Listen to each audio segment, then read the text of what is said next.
Intishoro zarazishoboye sha. Ubwo urukumva ko niranu ziri mu bujura buteye ubwoba nuko management yabitari yabigaragaza. Yago yaravuze ngo no kwigwa barahakinga abantu ngo barebe turimo bagiye gusora ngo batubibe turi muri studio. Angaje kuva Bruce Melody yishongora hejuru y'abamedi ngo niwe wa mbere sha. Kunda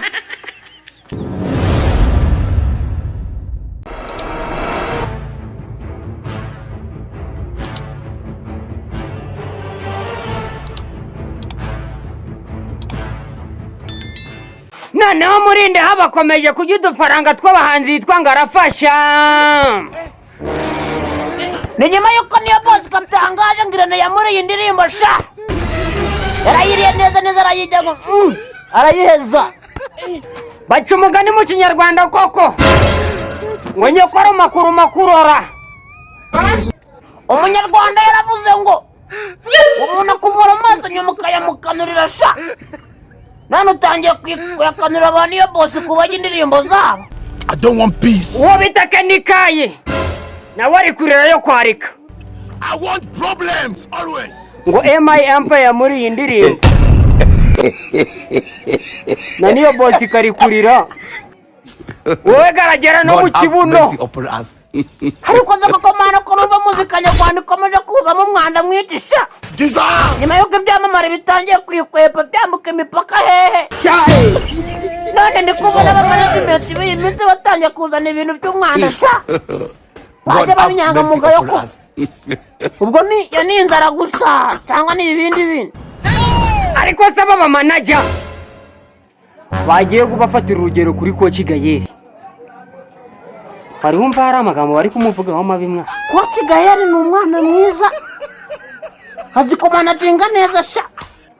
Ya managinze Kinyusi Melody. Haraza managinga Kaniso. Undi hajya kuri zizi sha. Oya urabesha. Ya managinze uwo bita hajya nindera mutwibutse.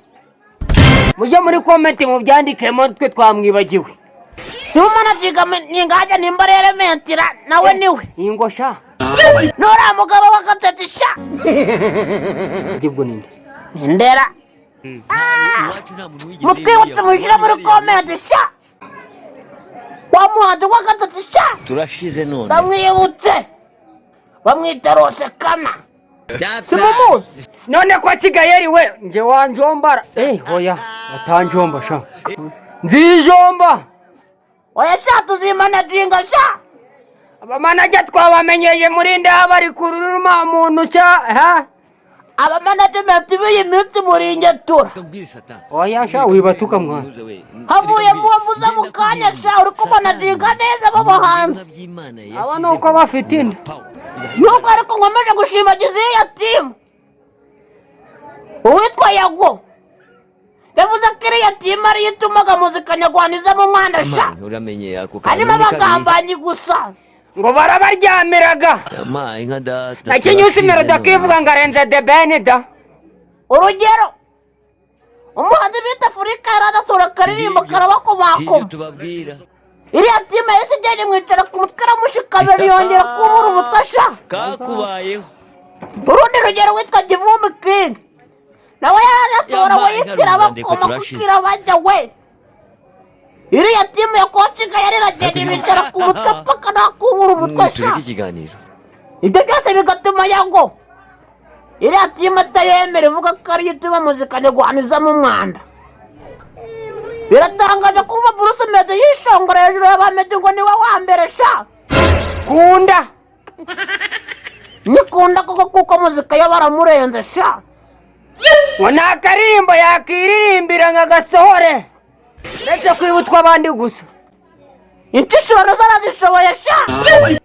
Ubwo urukumva ko niranu ziri mu bujura buteye ubwoba nuko management yabitari yabigaragaza.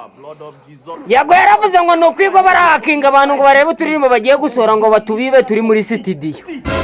Cyo ni ikibazo gikomeye cyane ko karu namwe ni mugakosore Coach Gayeri we.